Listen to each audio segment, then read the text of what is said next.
राधा माधव कुंज बिहारी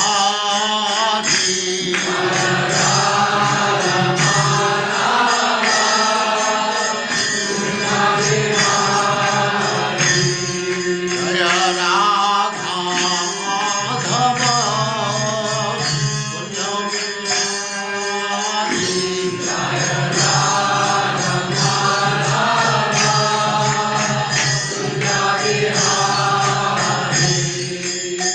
गोपी जन वल्लभ गिरिवरधारी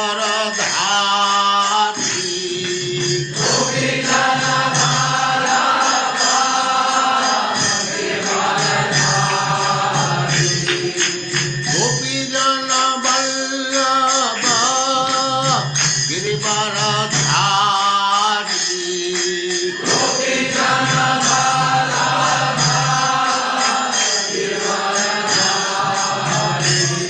जय राधा माधव कुंज बिहारी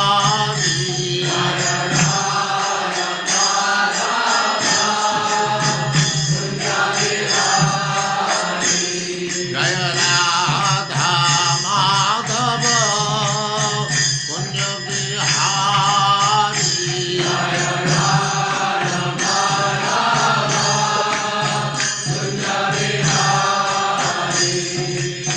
गोपी जन वल्लभ गिरिवरधारी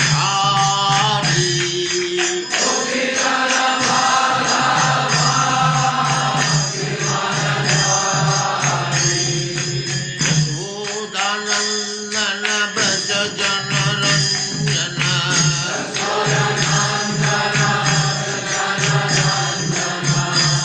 यशोदानंदन ब्रज जन रंजन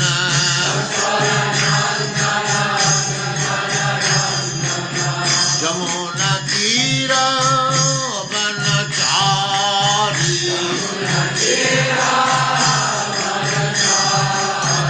यमुना तीर वनचारी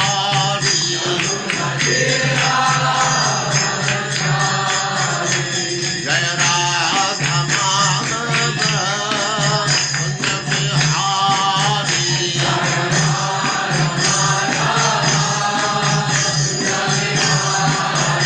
जय राधा माधव कुंज बिहारी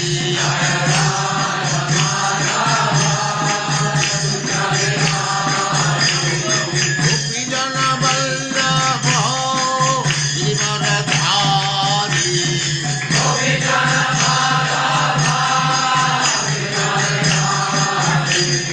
गोपी जन वल्लभ गिरिवरधारी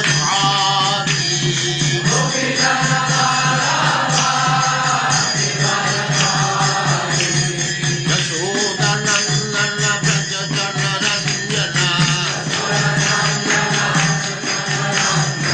यशोदानंदन ब्रज जन रंजन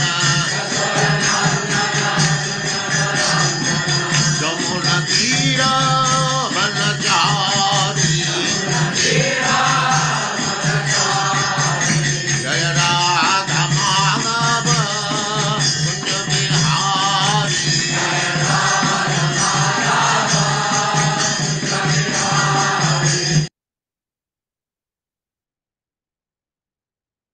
ओम नमो भगवते वासुदेवाय। ओम ॐ नमो नमो भगवते भगवते वासुदेवाय। वासुदेवाय। ओम नमो भगवते वासुदेवाय। ॐ ओम नमो नमो भगवते भगवते वासुदेवाय। वासुदेवाय। ओम नमो भगवते वासुदेवाय। ॐ ओम नमो नमो भगवते भगवते वासुदेवाय। वासुदेवाय। नारायणं नमस्कृत्य नारायणं नारायणं नमस्कृत्य नमस्कृत्य नरं चैव नरोत्तमं नरं नरं चैव चैव नरोत्तमं देवीं सरस्वतीं व्यासं देवीं देवीं सरस्वतीं सरस्वतीं व्यासं व्यासं ततो जयमुदीरये। ततो ततो जयमुदीरये। जयमुदीरये। नष्टप्रायेषु अभद्रेषु नष्टप्रायेषु भद्रेषु अभद्रेषु नित्यं भागवत सेवया नित्यं नित्यं भागवत भगवति सेवया सेवया भगवते उत्तम श्लोके भगवती भगवति उत्तमा उत्तमश्लोके भक्तिर्भवति नैष्टिकी। भक्तिर्भवति नैष्ठिके। हरे कृष्ण, आप सबका स्वागत है। हरे हरे कृष्ण कृष्ण प्रभु प्रभु जी। जी, शत प्रणाम। ये आज 16वां नया अध्याय है ना, जी प्रभु जी। तो 5-6 श्लोक और करते हैं। जी ओम प्रभु जी। नमो भगवते वासुदेवाय ओम ॐ नमो नमो भगवते भगवते वासुदेवाय। वासुदेवाय। जन्मादियस्य यतोऽन्वयात् जन्माद्यस्य जन्माद्यस्य यतोऽन्वयात् यतोऽन्वयात् इतरस्तस्य अर्थेषु अभिज्ञस्वराट् इतरतस्य अर्थेषु अभिज्ञास्वराट्। तेने ब्रह्महृदाय आदिकवये तेने ब्रह्महृदायादिकवये मुह्यन्ति यत् सूर्यः मुह्यन्ति यत्सूरयः सूर्यः तेजो वारिमृदां यथा विनिमयो तेजो तेजो वारिमृतां यथा वारिमृतां यथा विनिमयो विनिमयो यत्र त्रिसर्गो अमृषा यत्र त्रिसर्गो अमृषा अमृषा। धाम्ना स्वेन सदा निरस्तकुहकम् धाम्ना स्वेन सदा धाम्ना स्वेन निरस्तकुहकम् सदा निरस्तकुहकम्। सत्यं परं धीमहि। सत्यं सत्यं परं परं धीमहि। धीमहि। दूसरा धर्म प्रोजित कैतवो अत्र धर्म प्रोजित कैतवो कैतवोऽत्र अत्र परमो निर्मत्सराणां सताम् परमो निर्मत्सराणां सताम् वेद्यं वास्तवम् अत्र वस्तु वेद्यं वेद्यं वास्तवमत्र वास्तवमत्र वस्तु शिवदं तापत्रयोन्मूलनम् शिवदं तापत्रयोन्मूलनम्। तापत्रयोन्मूलनम्। श्रीमद्भागवते महामुनिकृते श्रीमद्भागवते श्रीमद्भागवते महामुनिकृते महामुनिकृते किं वा परैरीश्वरः किं वा परैरीश्वरः सद्यो हृदि अवरुध्यते अत्र सद्यो सद्यो हृदयवृध्यते हृदयवृध्यते अत्र अत्र पृथिवीः शुश्रूषुभिः तत्क्षणात् पृथिवीः शुश्रूषुभिः तत्क्षणात् तत्क्षणात् तीसरा श्लोक निगम कल्पतरोर्गलितं फलम् निगम निगम कल्पतरोर्गलितं कल्पतरोर्गलितं फलम् फलम् सुखमुखाद् अमृतद्रव संयुक्तम् सुखमुखादमृतद्रव्यसंयुतम् पिबत भागवतं रसमालयम् पिबत भागवतं रसमालयम् मुहुर्हो रसिका भुवि भावुका मुहुरहो रसिका भुवि भावुकाः तथा एते चांस कला पुंसः एते एते चांशकला चांचकला पुंसः कृष्णः तु भगवान् स्वयं कृष्णः तु भगवान् स्वयम् इन्द्रारिव्याकुलं लोकम् इन्द्राहरिव्याकुलं लोकम् मृडयन्ति युगे युगे हृदयन्ति हृदयन्ति युगे युगे युगे। युगे। पांचवा जन्म गुह्यम भगवतो जन्म जन्म गुह्यं भगवतो य एतत् प्रियतो नरः एतत् प्रयतो नरः सायं प्रातर्गणन् भक्त्या सायं सायं प्रातर्गणं प्रातर्गणन् भक्त्या दुःखगामाद् विमुच्यते।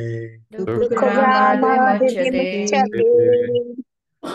अब छठा श्लोक चतुश्लोकी का पहला अहम एवासम एवाग्रे अहमेवासमेवाग्रे न अन्यद् यत् सत् असत् परम् नान्यत् यत् सत् असत् परम् पश्चाद अहम यत् एतत् च पश्चादहं यत् एतच्च यो अवशिष्येत सो अस्मि अहम्। यो यो अवशिष्यते अवशिष्यते वशिष्यते सोऽस्म्यहम्। हरे कृष्णा। स्वागत है आपका 16वें अध्याय में जम्बू द्वीप का वर्णन। कौन माता जी किसी से पढ़वाइए तो। जी प्रभु जी। हरे कृष्ण। संदीप प्रभु जी। हरे कृष्णा प्रभु जी, धन्यवाद प्रणाम। हरे कृष्णा सभी को। जम्बू द्वीप का वर्णन। महाराज प्रियव्रत तथा उनके पूर्वजों के चरित्र का वर्णन करते हुए शुकदेव गोस्वामी ने मेरु पर्वत तथा भूमंडल नामक लोक का भी वर्णन किया। भूमंडल कमल पुष्प के सदृश है और इसके सातों द्वीपों की तुलना कमल के कोश से की जाती है। जम्बूद्वीप नामक स्थान इस कोश के मध्य में स्थित है। जम्बूद्वीप में सुमेरु नामक एक पर्वत है जो ठोस स्वर्ण से बना है। इस पर्वत की ऊंचाई 84,000 योजन है, जिसमें से 16,000 योजन पृथ्वी के भीतर है। इसकी चौड़ाई रिंग पर रिंग पर 32,000 योजन और गिरिपाद पर 16,000 योजन आंकी जाती है। पर्वतों का राजा सुमेरु पृथ्वी ग्रह का आधार है। इलावृत वृक्ष वर्ष के दक्षिण में हिमवान, हेमकूट तथा निषद नामक पर्वत हैं और उत्तर में नील, श्वेत तथा श्रृंग पर्वत हैं। इसी प्रकार पूर्व तथा पश्चिम दिशा में माल्यवान तथा गंधमादन नामक दो विशाल पर्वत हैं। सुमेरु पर्वत के परितः मंदर, मेरु मंदर, सुपार्श्व तथा कुमुद नामक चार पर्वत हैं। इनमें से प्रत्येक पर्वत 10,000 योजन लंबा तथा 10,000 योजन ऊंचा है। इन चारों पर्वतों पर 1100 योजन ऊंचे वृक्ष हैं। इनमें एक आम का, एक जामुन का, एक कदम का और एक बरगद का वृक्ष है। इसमें अनेक सरोवर भी हैं जो दुग्ध, मधु, इदु, इशु रस तथा शुद्ध जल से पूर्ण हैं। ये सरोवर समस्त मनोकामनाओं को पूर्ण करने वाले हैं। साथ ही इसमें नंदन, चित्ररथ, वै वैजा वैभ्राज वैभ्राजक। तथा सर्वतोभद्र नामक उद्यान भी हैं। सुपार्श्ववर्त पर्वत के पार्श्व में एक कदम वृक्ष है जिसके कोटर से मधु की धारा प्रवाहित हो रही है। कुमुद पर्वत पर शतवल्श नामक एक वट वृक्ष है जिसके मूल से दूध, दही तथा अन्य वांछित पदार्थों की नदियां बहती हैं। कमलनाल के सदृश सुमेरु पर्वत की 20 पर्वत श्रेणियां तथा कुरंग, कुरुर, कुसुम, वैकंग तथा त्रिकूट घेरे हुए हैं। सुमेरु के पूर्व जठार तथा देवपुर, पश्चिम में पवन तथा पारियात्र, दक्षिण में कैलाश तथा करवीर और उत्तर में श्रीरंग तथा मकर पर्वत स्थित हैं। ये आठों पर्वत लगभग 18,000 योजन लंबे और 2,000 योजन चौड़े तथा 2,000 योजन ऊंचे हैं। सुमेरु पर्वत के श्रृंग पर ब्रह्मपुरी है जो ब्रह्मा जी का आवास है। इसकी चारों भुजाओं में से हर एक 10,000 योजन लंबी है। ब्रह्मपुरी को घेरे हुए राजा इंद्र तथा 7 अन्य देवताओं की पुरियां हैं। ये सब पुरियां ब्रह्मपुरी के चौथाई आकार की हैं। हरे कृष्ण प्रभु। हरे कृष्ण। एक आपको इसमें ये बता दूं, प्रभुपाद ने लिखा भी है आगे कि ये पर्वत इतने योजन, 1 योजन 8 मील होता है। अब आप देखेंगे यहाँ, अब मैं देखिए, यह है गिरिपाद। पहले तो सुमेरु पर्वत, सुमेरु पर्वत सोने का पर्वत और जिसका पृथ्वी के नीचे भी है, ठोस स्वर्ण से बना है। पर्वत की ऊंचाई 84,000 योजन है। 84,000 को आप 8 से गुणा करिए, इतना ऊंचा पर्वत है ये, जिसमें से 16,000 योजन आप नीचे भी लगा लो तब भी ये बहुत ऊंचा आंका जाता है। ऐसा लगता है पढ़ने से कि ये थोड़ा एग्जेजरेट हुआ है, ऐसा लगता है कि इतना बड़ा नहीं हो सकता। ऐसा आपके नहीं भी कहोगे, आपके मन में आएगा, इसलिए मैं इस चीज को बोल रहा हूं। तो सुखदेव गोस्वामी ने कहा है एक जगह कि ये जो इसके एक्सपर्ट हैं, सुखदेव गोस्वामी ने अपनी तरफ से नहीं कहा है, वो जो विशेषज्ञ हैं इस बात के कि कौन सा पर्वत कितना ऊंचा है, कितना चौड़ा है, ये कौन सा पेड़ कितना ऊंचा है, कितना चौड़ा है, ये किसी ने कहा है, उसी को वो बता रहे हैं। तो प्रभुपाद ने कहा कि डाउट मत करो, हो सकता है इसमें एग्जेजरेशन हुआ हो। जो योजन है, योजन के जगह कोई दूसरा शब्द वो छोटा हो, ऐसा हो सकता है। तो अपने दिमाग से ये चीज निकाल देना कि ये गलत है, गलत नहीं है। हो सकता है आयाम में जो हमने डायमेंशन इसमें दिए हैं वो योजन या मील के जगह कोई दूसरा चीज हो सकता है। सुमेरु पर्वत आप लगाइए कि 84,000 योजन, जिसमें 16,000 कम कर दीजिए आप, तो क्योंकि 16,000 पृथ्वी के नीचे है, तो इतना भी है, ये ऊंचाई बहुत ज्यादा है, बहुत ज्यादा। और जम्बूद्वीप का वर्णन आता है जब आप कभी आपको किसी पुरोहित ने संकल्प कराया हो, तो वो कहते हैं ओम नमः नमः, नमः विष्णु विष्णु विष्णु, नमः परमात्मने परमात्मने परम पुरुषोत्तमाय जम्बूद्वीपे भरतखंडे आर्यावर्ते हिम्मत पर्वते अथ। अब आते हैं अथ भारतवर्ष से। भारतवर्ष में कहाँ हैं आप? अगर आप दिल्ली में हैं, दिल्ली नाम दिल्ली नगरे ऐसा बोलते हैं। मैं फिर आपका तिथि क्या है?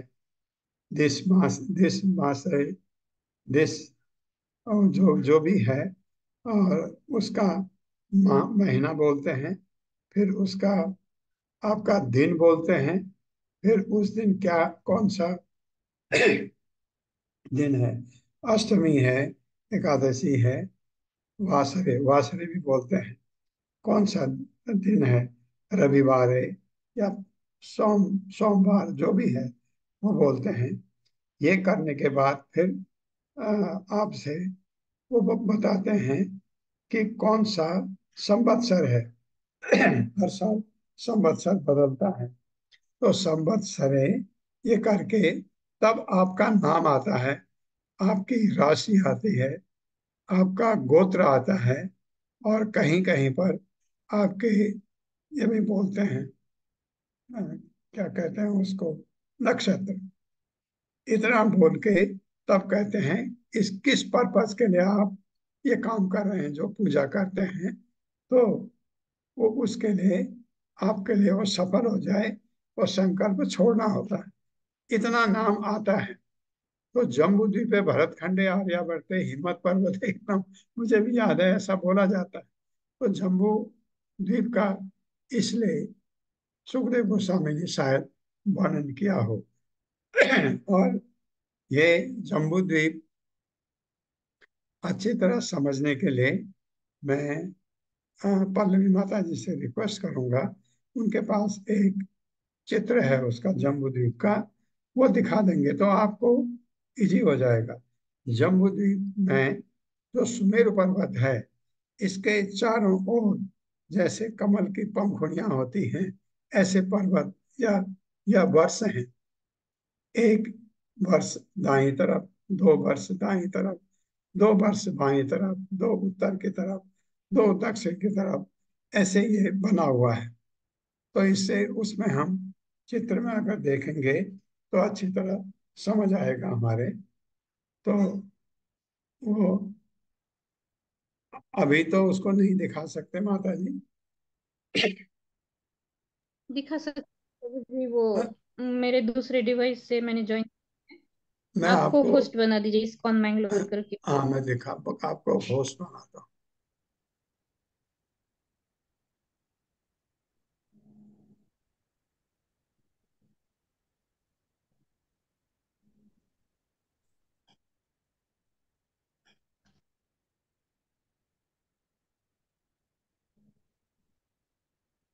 जय माता। धन्यवाद प्रभु जी। प्रभु जी थोड़ा शुरू से मैं बताऊं इनको ताकि ये समझ में आ जाए। क्या माता जी? थोड़ा शुरू से मैं बताऊं हाँ हाँ, जब शुरू से बताइए। जी। तो पीछे भी एक भागवत कॉस्मोलॉजी करके एक क्लास ली थी हमने। तो उसमें जैसे प्रियव्रत महाराज जी के बारे में हमने पहले अध्याय में हमने देखा था कि किस प्रकार प्रियव्रत महाराज जी ने अपने विस्तार करके जो है एक सूर्य का रथ जो है वो रथ बनाया, एक पहिए का रथ था। हाँ हाँ और हाँ। जिस प्रकार, हाँ, और किस प्रकार वो घूम रहे थे वो रथ। तो ऐसा नहीं था कि प्रियव्रत महाराज फिर जम्बू द्वीप पर नहीं थे, प्रियव्रत महाराज खुद वहां पर भी थे। और अपनी योग तपस्या के कारण जो है अपना विस्तार करके जो है वो इस रथ को घुमा रहे थे। क्यों? क्योंकि जो सूर्य था उसका एक साइड पर था तो दूसरे साइड पर अंधेरा पड़ता था। और प्रियव्रत महाराज जो है ईर्ष्या भाव से नहीं लेकिन अपनी जनता जो है उन जनता को सुख प्रदान करने के लिए कि यहाँ पर अंधेरा नहीं होना चाहिए, तो इसके कारण जो है उन्होंने वो रथ घुमाना शुरू किया। तो इस कारण जो है आ, इस कारण जो है 6 द्वीप तैयार हुए और उन द्वीपों के बीच में जो 7 समुंदर तैयार हुए। तो उनके हमने नाम भी देखे थे। और प्रियव्रत महाराज के बाद उनके पुत्र अग्निद्र महाराज हुए। तो जो ये 9 द्वीप पड़े तो अग्निद्र महाराज जी के 9 पुत्रों को इस 9 द्वीप का शासन करने के लिए उनको चुना गया। तो उसके हमने नाम भी देखे थे। और उसमें भरत वर्ष करके आया है। तो हमने पिछले अध्याय में जो भरत महाराज जी की आख्यान को सुना इतना बड़ा, तो उनके नाम पर भरत वर्ष करके नाम पड़ा है। ये जो हम अभी देख रहे हैं ये भूमंडल का, तो ये भूमंडल जो है उसको पृथ्वी मत समझिए। पृथ्वी जो है इस भूमंडल पर दक्षिण भाग में सुमेरु पर्वत के दक्षिण भाग में जो भारतवर्ष आएगा उस भारतवर्ष में एक छोटे से डॉट जैसी हमारी पृथ्वी है जहां पर हम निवास करते हैं। ये जो है ये पूरा बहुत बड़ा इसको भूमंडल कहा जाता है। ओम भूर भुवस्वः, उसमें जो भूर आया है वो भूमंडल के लिए आया है। तो पृथ्वी जो है हमारी कहाँ पर है मैं आपको बाद में दिखाऊंगी। तो इस प्रकार जो ये 9 द्वीप और 9 समुंदर तैयार हुए। तो सबसे बीच में जो है यहाँ पर सुमेरु पर्वत है। और सुमेरु पर्वत और उसके पास जो भूखंड है उसको जम्बू द्वीप कहा जाता है। और जम्बू द्वीप के बाहर जो सबसे पहला ओशन है उसको सॉल्ट वाटर ओशन यानी खारे पानी का समुंदर कहा जाता है। तो इस अध्याय में जो हम जानने वाले हैं ये सुमेरु पर्वत और जम्बू द्वीप। तो इस जम्बू द्वीप के भी किस प्रकार आगे 9 भाग होते हैं इसको भी मैं दिखाती हूँ आपको। ये जो अभी हमने पढ़ा सुमेरु पर्वत, तो इस प्रकार का ये सोने का सुमेरु पर्वत है। ये भूमंडल के ऊपर 84,000 योजन है, 1 योजन यानी 8 मील। और भूमि के नीचे 16,000 योजन है। और ऊपर सुमेरु पर्वत की जो विड्थ है वो 32,000 योजन है। इस प्रकार ये सुमेरु पर्वत है। और उसके बाजू में जो सबसे पहला भूखंड है यानी सॉल्ट वाटर ओशन और जम्बू द्वीप, इसके बीच में जो हमें ये दिख रहा है ये भूखंड उसको जम्बू द्वीप कहा जाता है। इस प्रकार और फिर आगे हम देखते हैं। अच्छा अच्छा, ये 84,000 योजन ऊपर है। मैं सोच रहा था 84,000 टोटल है। ये चौरासी हाँ हजार ऊपर है और नीचे पृथ्वी के नीचे 16,000। जी जी। ठीक है माता और जी। ये, हाँ, और ये जो जम्बू द्वीप है उसके पास इसकी जो विड्थ है उसकी भी 16,000 योजन है। और हम्म। सबसे ऊपर टॉप जो सुमेरु पर्वत का टॉप जो दिख रहा है वहां पर 32,000 योजन उसकी विड्थ है। और उस सुमेरु पर्वत के ऊपर पर भी बहुत सारे जो है वहां पर ब्रह्मा जी का ऑफिस है। बाकी सारे लोकपाल जो है उनका ऑफिस है, उसको भी मैं बाद में दिखाऊंगी। तो अभी जो हम जम्बू द्वीप को देखने जा रहे हैं, तो सबसे पहला द्वीप जो है सुमेरु पर्वत के पास जम्बू द्वीप, उसके इस प्रकार जो है इस प्रकार 9 खंड पड़े। तो इसको जो है 2 माउंटेन रेंज जो है उसके बीच में जो वैली है उसको वर्षा कहा जाता है। वर्ष यानी यहाँ पर साल या ईयर, इसको ऐसे नहीं लेना है। वर्ष मतलब जो है दो इस माउंटेन्स के हाँ, बीच में जैसे है। एरिया हो गया, एरिया जैसे वर्ष किसी भूखंड के नाम के लिए कहा जाता है। जी जी।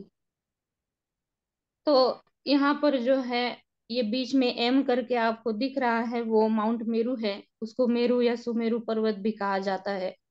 और उसके जो है साइड में आपको ये नील माउंटेन पर्वत दिख रहा होगा ऊपर। नीचे निषाद माउंटेन है। यहाँ पर गंधमादन पर्वत है। गंधमादन पर्वत का हमने देखा था कि प्रियव्रत महाराज जब तपस्या करने गए थे तो इस गंधमादन पर्वत पर तपस्या कर रहे थे वो। और फिर उसके बाजू में जो है माल्यवान पर्वत है। ऊपर की तरफ हम जाएंगे तो ऊपर श्वेत माउंटेन है। फिर श्रृंगवान माउंटेन है। और नीचे जो है, नीचे अगर देखेंगे हम, निषाद माउंटेन है और हेमकुटा माउंटेन है। तो इसके बीच में जो भूखंड है, इन माउंटेन्स के बीच में सबसे पहले ऊपर कुरु वर्षा है। फिर हिरण्यमय वर्षा है। फिर रम्यक वर्षा है। और यहाँ पर अगर हम उत्तर पश्चिम की ओर अगर हम देखेंगे तो केतुमाल वर्षा है। और पूर्व की तरफ देखेंगे तो भद्र वर्षा है। नीचे हम दक्षिण की ओर देखेंगे तो हरि वर्षा है। किम पुरुष वर्षा है। और नीचे, सबसे नीचे जो है, यहाँ पर एरो करके दिखाया, यहाँ पर भरत वर्ष है। यानी इस भारतवर्ष के भी 9 डिविजन्स पड़े हैं और उसमें भारतवर्ष में हमारी छोटी सी पृथ्वी है। तो अभी पृथ्वी हमारे लिए बहुत बड़ी है, लेकिन इस पूरे भूमंडल के कंपैरिजन में पृथ्वी हमारी एक डॉट की जैसी है। यहाँ पर हमारी भारतवर्ष खंड में हमारी पृथ्वी है। तो इस प्रकार, और आज इस अध्याय में जो हम स्टडी करने वाले हैं, तो ये जो इलावृत वर्षा बीच में दिख रहा है माउंट सुमेरु के पास, जो ये 4 पर्वत राशि है, Neel mountain, Gandhamadan mountain, Nishad mountain और माल्यवान माउंटेन, इन चारों के बीच में जो इलावृत वर्षा है, इस इलावृत वर्षा के बारे में आज ये अध्याय में आज बहुत कुछ जानने को मिलेगा। और फिर इस सुमेरु पर्वत के पास भी बहुत सारी जो है, वहां पर भी बहुत सारी पर्वत राशियां है, वो भी मैं आपको दिखाती हूँ। तो आगे जब हम पढ़ेंगे तो हमें समझ में आएगा। ये इसकी 3D इमेज है। तो यहाँ पर जो है, इस सुमेरु पर्वत के पास ये जो ब्राउन कलर का आपको दिख रहा होंगे, ये बड़े बड़े जो ये पर्वत है, ये पर्वत भी है, उसके पास 4 छोटे पर्वत भी है। और इस पर्वतों पर कौन से पेड़ है और उस पेड़ पर क्या क्या फल आते हैं और उस पर कौन निवास करते हैं। एक पर्वत पर तो ऐसा है कि शिव जी की पत्नी पार्वती जी के साथ यक्ष की पत्नियां हैं, वो वहां पर विहार करती है। और किस प्रकार जो है वहां पर सिर्फ एक ही पुरुष यानी शिव जी ही विहार करते हैं। तो एक बार क्या हुआ कि शिव जी को कोई लोग मिलने आए तो पार्वती जी को पसंद नहीं आया, तो शिव जी ने वहां पर ऐसा श्राप दे दिया कि अगर कोई यहाँ पर आएगा तो वो स्त्री बन जाएगा। और एक पर्वत ऐसा भी है कि उस पर्वत पर जो जम्बू फल है, तो जम्बू फल गिरने के बाद उसके सीड्स और जो रस उससे निकलता है, तो सूर्य प्रकाश पड़ने के बाद वहां पर सोना तैयार होता है। और इस सोने से जो है देवी देवताओं के ऑर्नामेंट्स जैसे मुकुट है, ज्वेलरी है, वो सब बनती है। तो इन सब का बहुत सुंदर वर्णन आगे आने वाला है। तो ये सब पढ़ते हुए हमें सिर्फ ये ध्यान में रखना है कि जम्बू द्वीप का, जो सुमेरु पर्वत के पास सबसे पहला द्वीप है जम्बू द्वीप, उस जम्बू द्वीप में जो ये खंड 9 खंड पड़े हैं, तो इनके पास बीच में जो इलावृत वर्ष है, इस एक इलावृत वर्ष के बारे में हम इस अध्याय में पढ़ेंगे। जी प्रभु जी, हरे कृष्ण। धन्यवाद माता जी, बहुत बहुत धन्यवाद।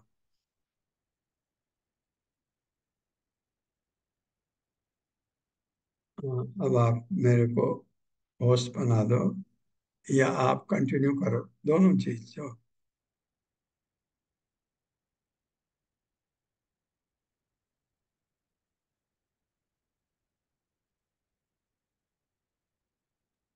माता जी आप होस्ट हैं, प्रभु जी को होस्ट बना दीजिए या होस्ट बना दीजिए।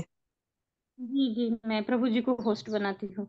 जी। आप आ रहे हैं तो आपसे ही सुनेंगे प्रभु जी हम आज।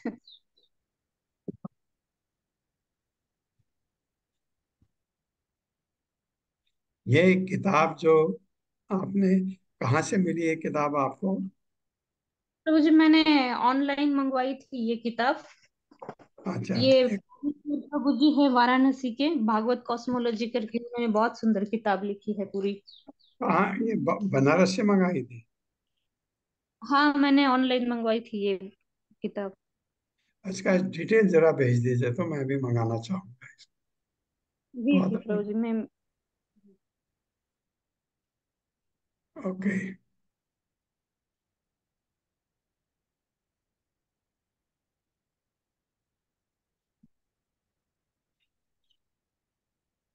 पहले श्लोक से चलते हैं। राजो वाचा, मेरे साथ राजो पढ़िए। राजोवाच राजोवाच उक्तः त्वया भूमंडल उक्तः उक्त त्वया त्वया मण्डल भूमण्डल आयाम विशेषो आयाम आयाम विशेषो विशेषो यावद् आदित्यः यावद् यावदादित्यः आदित्यः तपति तपति तपति यत्र चासौ यत्र च यत्र असौ चासौ ज्योतिषां ज्योतिषां ज्योतिषां गणैः चंद्रमा गणैः गणैः चन्द्रमा चन्द्रमा वासः दृश्यते।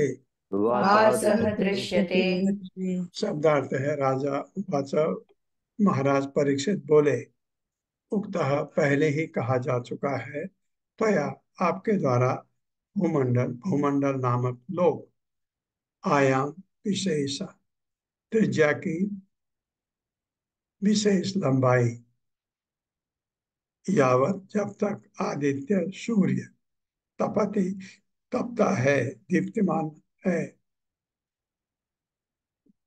यत्र वहां भी च भी असौ वह ज्योतिषाम ज्योतिपिंडों का गणय समूह के साथ चंद्रमा चंद्रमा वा या सह सह दृश्यते देखा जाता है।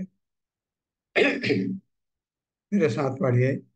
राजा परीक्षित ने राजा राजा परीक्षित ने परीक्षित ने सुखदेव गोस्वामी से कहा, सुखदेव देव गोस्वामी से कहा, हे ब्राह्मण, हे हे ब्राह्मण, ब्राह्मण, आपने मुझे पहले ही बता दिया है कि आपने मुझे पहले आपने ही मुझे बता पहले दिया ही है बता कि दिया है कि भूमंडल की त्रिज्या भूमंडल की त्रिज्या वहां तक विस्तृत है वहां वहां तक तक विस्तृत विस्तृत है है जहां तक सूर्य का प्रकाश जहां जहाँ तक तक सूर्य का सूर्य का प्रकाश प्रकाश और उष्मा पहुंचती है, और और ऊष्मा उष्मा पहुंचती है, पहुंचती है, तथा चंद्रमा और तथा तथा चंद्रमा चंद्रमा और और अन्य नक्षत्र अन्य अन्य नक्षत्र नक्षत्र दृष्टिगोचर होते हैं।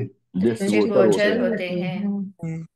त्रिज्या त्रिज्या क्या होता है? परिधि है, डायमीटर। त्रिज्या रेडियस है, रेडियस रेडियस।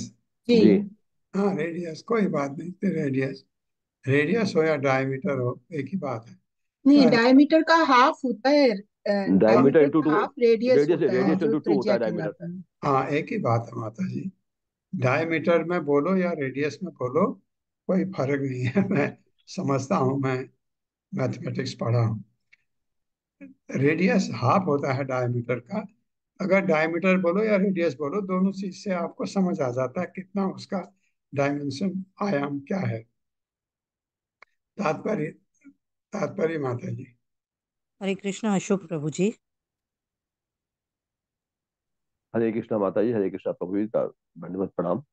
शीला प्रभुपाद जी की जय। शीला प्रभुपाद जी का तात्पर्य। इस श्लोक में इसका उल्लेख है कि भूमंडल नामक लोक वहां तक विस्तीर्ण है जहां तक सूर्य का प्रकाश पहुंचता है। आधुनिक विज्ञान के अनुसार सूर्य का प्रकाश 9 करोड़ 30 लाख मील दूरी तक करके पृथ्वी तक पहुंचता है। यदि हम इस आधार पर गणना करें तो भूमंडल की त्रिज्या 9 करोड़ 30 लाख मील हुई। गायत्री मंत्र में हम ओम भूर्भुवः स्वः का जप करते हैं। इसमें भू शब्द भूमंडल का द्योतक है। तत्सवितुर्वरेण्यम, सूर्य का प्रकाश भूमंडल में फैलता है, अतः सूर्य पूजनीय है। तारे जिनको नक्षत्र कहा जाता है अन्य प्रकार के सूर्य नहीं है, जैसा कि आधुनिक विज्ञानी मानते हैं। भगवत गीता 10.21 में हमें विदित होता है कि नक्षत्र चंद्रमा के ही समान है। नक्षत्राणाम अहम शशि, चंद्रमा की ही भांति नक्षत्र भी सूर्य प्रकाश को परावर्तित करते हैं। ग्रहों की स्थिति के संबंध में आज जितना भी ज्ञान प्राप्त है उसमें भी अधिक हमें श्रीमद् भागवत के सृजन के पहले ही आकाश तथा विभिन्न ग्रहों के विषय में ज्ञात था। सुखदेव गोस्वामी ने ग्रहों की स्थिति के संबंध में जो व्याख्या की है उससे यही सूचित होता है कि उनसे भी पहले अत्यंत दीर्घ काल से तत्संबंधी ज्ञान प्राप्त था। वैदिक काल के ऋषियों को विभिन्न लोगों की स्थिति अज्ञात न थी। हरे कृष्ण प्रभु जी, हरे कृष्ण माता जी, धन्यवाद।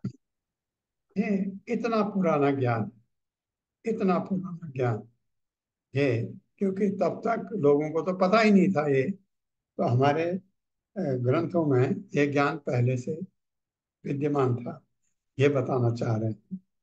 और ये जो गायत्री मंत्र में ओम भूर्भुवः स्वः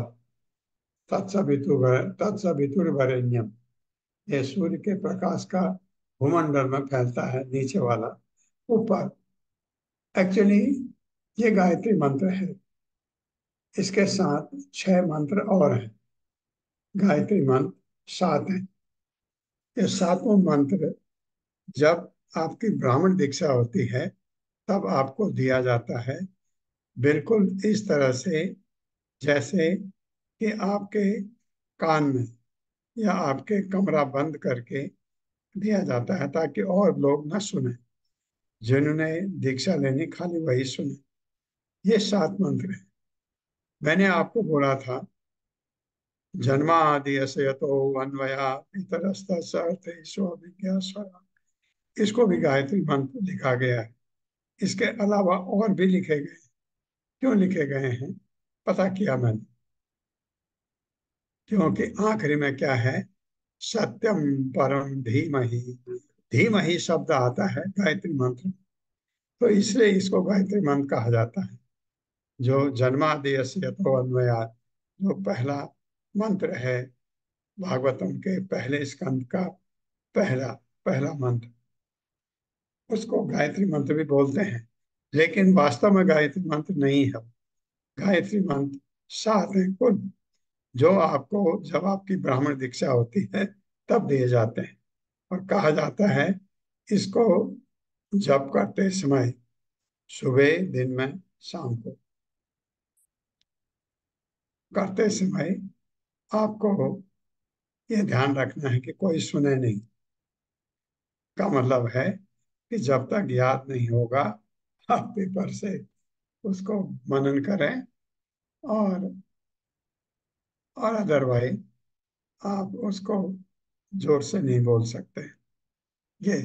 ये मैं आपको बताना चाहता था। तो गायत्री मंत्र 7 है।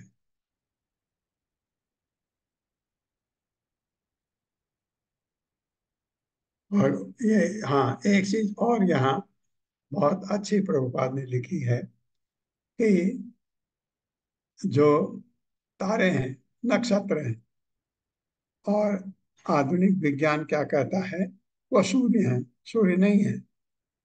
हमारा ये जो वैदिक साहित्य है, वैदिक कॉस्मोलॉजी के हिसाब से वो सब नक्षत्र हैं। उनमें प्रकाश नहीं होता। सूर्य के प्रकाश को ही वो परावर्तित करते हैं, रिफ्लेक्ट करते हैं।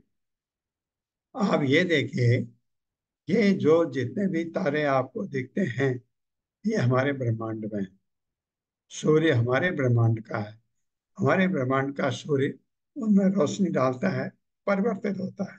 उसी तरह चंद्रमा में भी, चंद्रमा को नक्षत्र कहा गया है, तो ये चंद्रमा तारों की गिनती में आता है। दूसरा श्लोक है, मेरे साथ पढ़िएगा। तत्रापि तत्रापि प्रियव्रत प्रियव्रत रथ चरण रथचरण परि परिखातये परिखातये सप्तभिः सप्तभिः सप्त सिंधव सप्तसिंधवः उपक्लिप्ता। उपकृप्ता।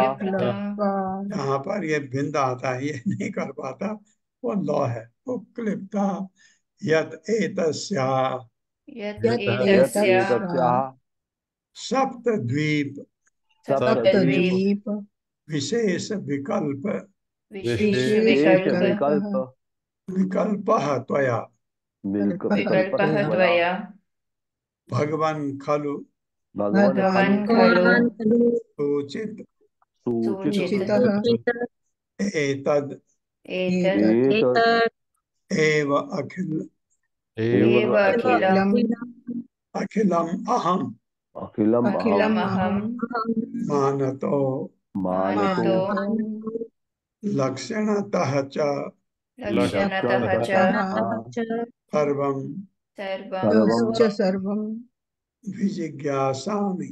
विजिज्ञासामि। जिज्ञासामि।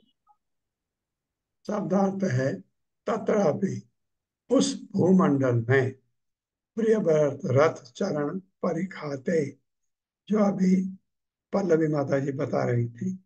सुमेरु पर्वत की परिक्रमा करते समय प्रियव्रत महाराज के रथ के पहियों से निर्मित गड्ढों के द्वारा सप्तभी सात सप्त सिंधव सात समुद्र उत्क्लिप्ता प्रभूत यतः, जिसके कारण एतस्य इस भूमंडल का सप्तद्वीप सात द्वीपों का विशेष विकल्प संरचना शैली तया आपके द्वारा भगवान हे महामुनि खलु निश्चय ही सोचितः वर्णित एतद् यह एव निसंदेह अखिलम संपूर्ण प्रजा अहम मैं मानतः माप की दृष्टि से लक्षणतः तथा लक्षणों से च भी सर्वम प्रत्येक वस्तु विजिज्ञासा जानने की इच्छा करता हूँ। ये कह रहे हैं। मेरे ख्याल से आप लोग पढ़िए, क्योंकि मैं आपको रिक्वेस्ट करूंगा, मेरी आवाज नहीं आ रही है ठीक से। जी प्रभु जी। हरे कृष्णा। राधा रती माता जी। हरे कृष्ण माता जी। ये भावार्थ पढ़ना ना। हाँ, हरे कृष्ण माता जी। हरे कृष्ण प्रभु के जी। साथ पढ़िए। हे भगवान, हे हमारे साथ भगवान, पढ़िए आप लोग भी। हे भगवान, हे भगवान, महाराज प्रियव्रत के रथ के महाराज प्रियव्रत के रथ के चक्रायमाण चक्रायमान पहियों से पहियों से 7 गड्ढे बने, 7 गड्ढे बने, जिससे 7 समुद्रों की जिससे 7 समुद्रों की उत्पत्ति हुई। उत्पत्ति हुई। इन 7 समुद्रों के ही इन 7 समुद्रों के ही कारण कारण भूमंडल 7 द्वीपों में भूमंडल 7 द्वीपों में विभक्त है। विभक्त है। आपने इनकी माप, आपने इनकी माप, नाम तथा विशेषताओं नाम तथा विशिष्टताओं का अत्यंत सामान्य वर्णन का अत्यंत सामान्य वर्णन मात्र किया है। मात्र किया है। मुझे विस्तार से मुझे विस्तार से इनके संबंध में इनके संबंध में जानने की इच्छा है। जानने की इच्छा है। कृपया मेरी कृपया मेरी कामना पूर्ण करें। कामना पूर्ण करे। हरे कृष्ण। हरे कृष्ण। माता जी तीसरा वर्ष में पढ़िए। ये श्लोक पढ़ रहे हैं, कोई और पढ़े? माता हरे जी। कृष्ण। पल्लवी माता जी ओके जी प्रभु जी। हरे वर्ष आप पढ़िए। जी। भगवतो गुणमय स्थूल रूप भगवतो गुणमय स्थूल रूपे आवेशित मनो मनः हि अगुणे आवेशितं मनः हि अगुणे गुणी अपि सूक्ष्मतमे आत्मज्योतिषि अपि सूक्ष्मतमे आत्मज्योतिषि परे ब्रह्मणि भगवति वासुदेवाख्ये परे ब्रह्मणि भगवति वासुदेवाख्ये क्षमम् आवेशितुं तत उह क्षममावेशितुं तत उह एतद्गुरो अहर्षि अनुवर्णयितुमिति। एतद्गुरु अर्हसि अनुवर्णयितुम् इति। शब्दार्थ है।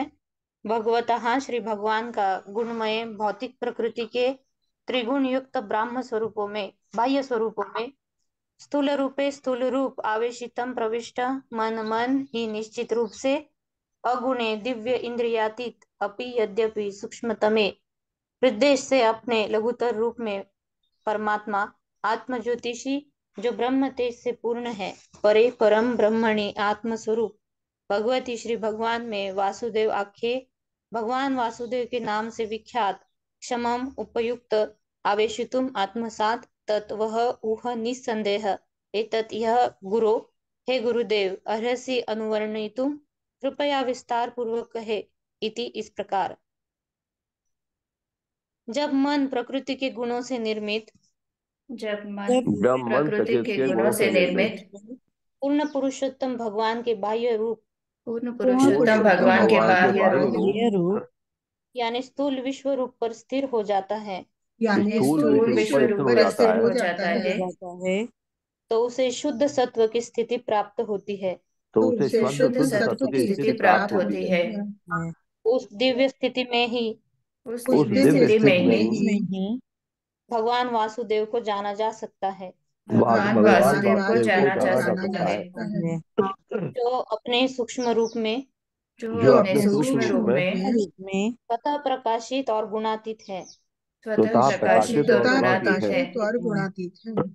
हे प्रभु विस्तार से वर्णन करे कि हे प्रभु विस्तार से वर्णन करे कि वह रूप जो सारे विश्व में व्याप्त है, वो वह रूप रूप जो सारे विश्व में व्याप्त है, इस प्रकार देखा जाता है। किस इस प्रकार प्रकार देखा देखा जाता जाता है।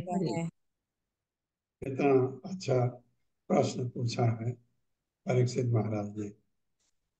हरे कृष्ण तात्पर्य तात्पर्य कौन पढ़ते हैं? हरे कृष्ण सोनिया अग्रवाल माता जी। हरे कृष्ण माता जी। श्री प्रभुपाद जी की जय। तात्पर्य श्री प्रभुपाद जी के द्वारा। महाराज परीक्षित को उनके गुरु श्री सुखदेव गोस्वामी ने पूर्व में ही यह उपदेश दे रखा था कि वे श्री भगवान के विराट रूप का मनन करें। अतः उन्होंने गुरु के उपदेश का पालन करते हुए उसी रूप का सतत चिंतन किया। विराट रूप निश्चय ही भौतिक है, किंतु प्रत्येक वस्तु पूर्ण पुरुषोत्तम भगवान की शक्ति का विस्तार है। अतः अंततः कुछ भी भौतिक नहीं है। फलतः महाराज परीक्षित का मन आध्यात्मिक चेतना से संतृप्त था। श्री रूप गोस्वामी ने कहा है, प्रापंचिकतया बुद्धिया हरिसंबंधी वस्तुनः मुमुक्षुभिः परित्यागो वैराग्यम फल्गु कथ्यते। प्रत्येक वस्तु, यहाँ तक कि भौतिक वस्तु भी पूर्ण पुरुषोत्तम भगवान से संबंधित है। फलतः प्रत्येक वस्तु को पूर्ण पुरुषोत्तम भगवान की सेवा में समर्पित कर देना चाहिए। श्री भक्ति सिद्धांत सरस्वती ठाकुर ने इस श्लोक का अनुवाद वर्णन इस प्रकार किया है।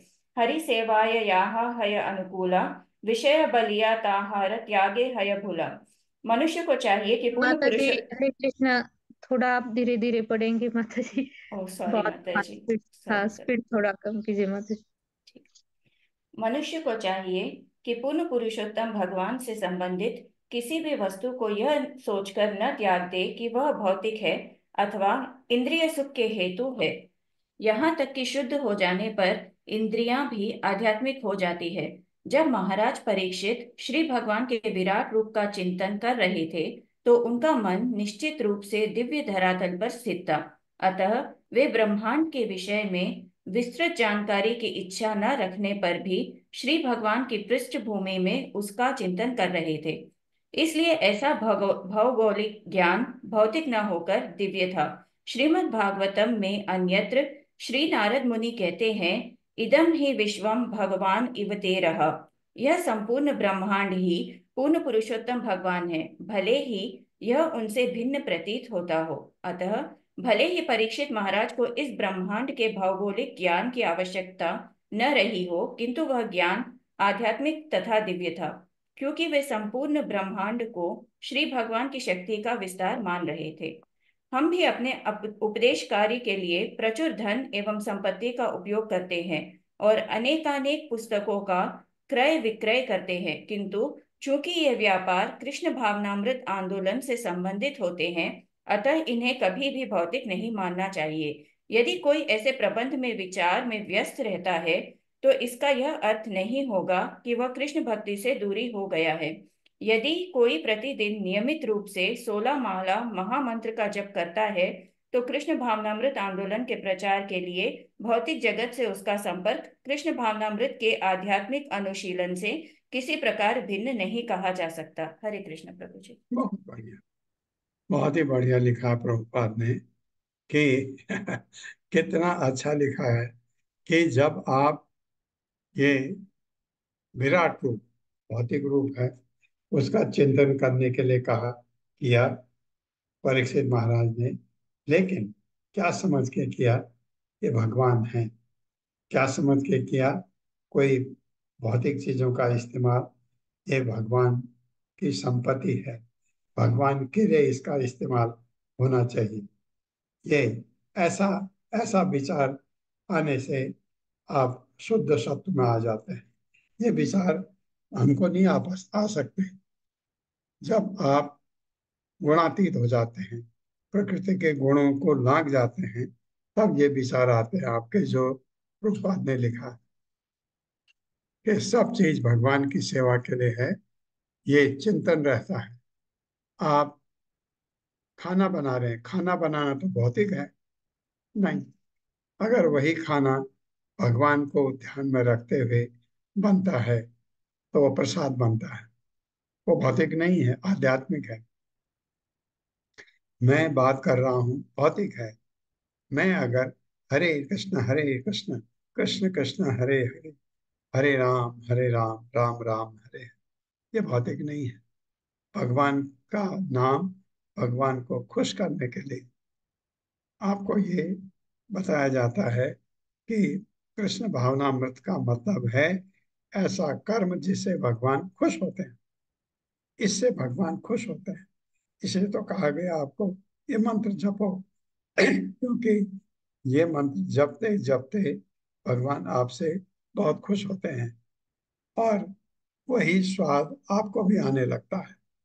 अगर भगवान खुश नहीं हो रहे हैं तो आपको जपते समय अच्छा नहीं लगेगा।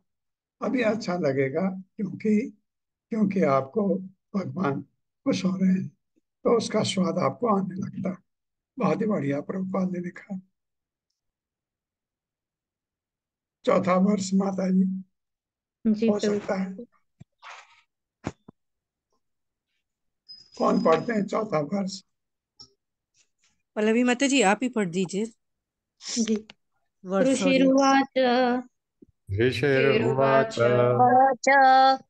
न वै महाराज भगवतो न वै महाराज महाराज भगवतो भगवतो माया गुण विभूतेः काष्ठाम् माया गुण माया गुण विभूते विभूतेः काष्ठाम् मनसा वचसा वा अधिगन्तुम् मनसा मनसा वचसा वचसा वा वा यदि अधिगन्तुम् गन्तुम् अलं विबुध आयुषा अलं अलं विबुधायुषा विबुधायुषा अपि पुरुषः तस्मात् प्राधान्येन अपि अपि पुरुषः पुरुषः तस्मात् तस्मात् तस्मात् प्राधान्येन प्राधान्येनैव एव भूगोलविशेषम् एव भूगोलकविशेषम् भूगोलकविशेषम् नामरूपमानलक्षणतः नामरूपमानलक्षणतः नामरूपमानलक्षणतः व्याख्यास्यामः।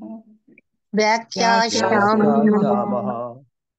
व्याख्यास्यामः। शब्दार्थ है ऋषि उवाच श्री सुखदेव गोस्वामी ने कहा, न नहीं वै निसंदेह महाराज, हे महान राजा, भगवतः श्री भगवान का माया गुण विभूते हैं। माया के गुणों का रूपांतर काष्ठाम अंत इति मनसा मन से, वचसा वचन से, वा अथवा अधिगंतुम भली भांति समझने के लिए, अलम समर्थ, विबुध आयुषा ब्रह्मा के समान आयु वाला, अपि भी पुरुषः व्यक्ति, तस्मात् अतः प्राधान्येन प्रमुख स्थानों के सामान्य विवरण से, एवं निश्चित रूप से भूगोलोक विशेषण भूलोक का विशिष्ट वर्णन, नाम रूप नाम तथा स्वरूप, मान परिमाण माप लक्षणतः लक्षणों के अनुसार, व्याख्यास्यामः व्याख्या करने का प्रयत्न करूंगा। ये पढ़ना है माता जी या कोई और पढ़ेंगे इसको? साथ में पढ़ते हैं माता जी, पढ़ा दीजिए। ओके।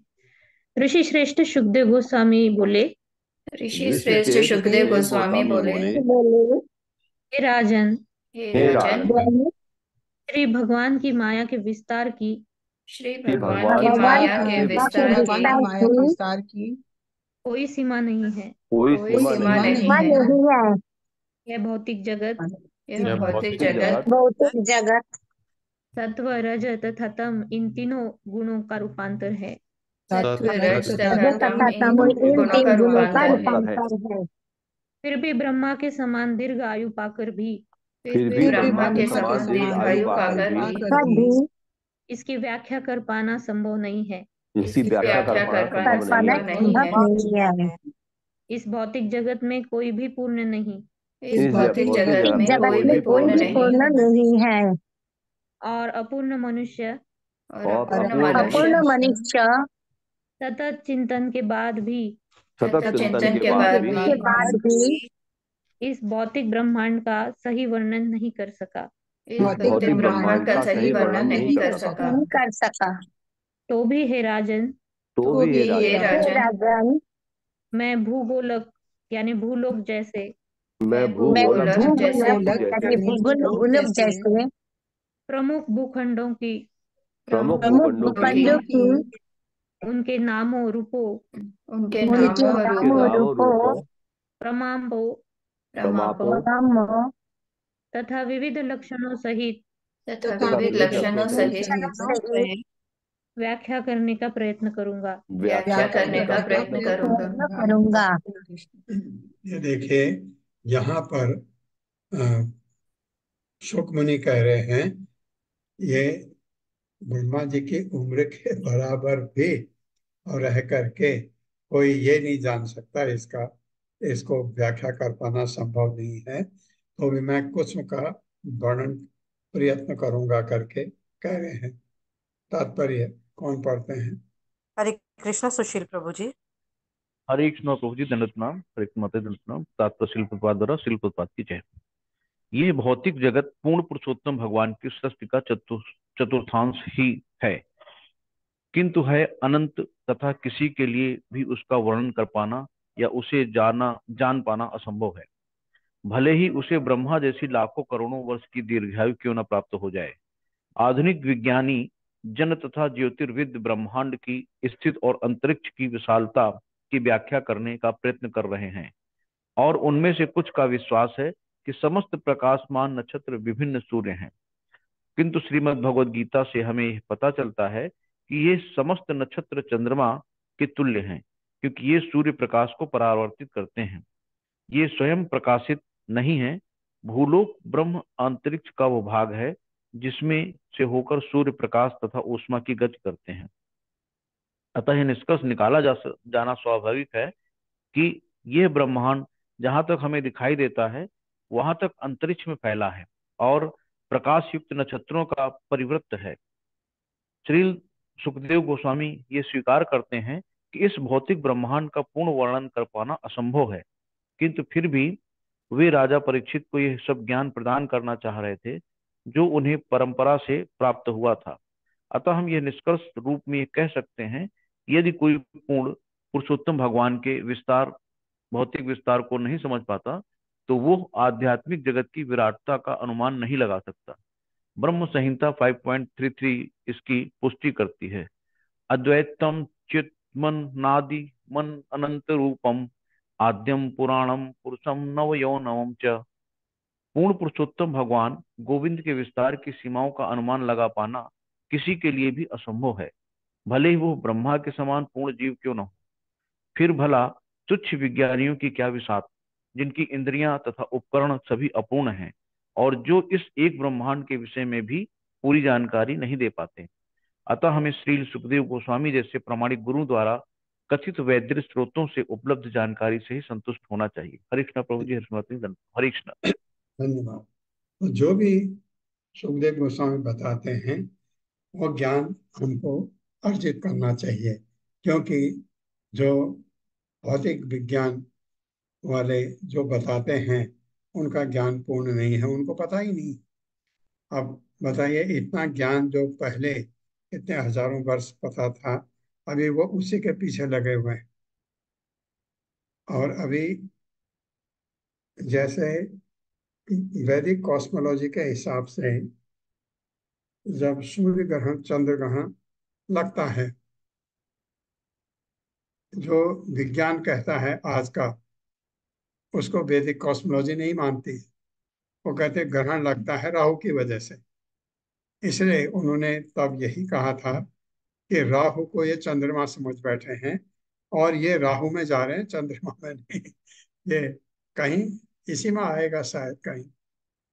ओम अज्ञानतिमिरान्धस्य ज्ञानाञ्जन शलाकया चक्षुरुन्मिलितं तस्मै श्रीगुरवे नमः। नमो विष्णुपादाय कृष्णप्रेष्ठाय भूतले श्रीमते भक्तिवेदांत स्वामिनिते नामिने। नमस्ते सारस्वती देवे गौरवाणी प्रचारिणे निर्विशेष शून्यवादी पाश्चात्य सता। जय हो श्री कृष्ण चैतन्य प्रभु नित्यानंद श्री अद्वैत गदाधर शिवासादि गौर भक्तवृंद। हरे कृष्णा कृष्ण कृष्ण हरे हरे, हरे राम राम राम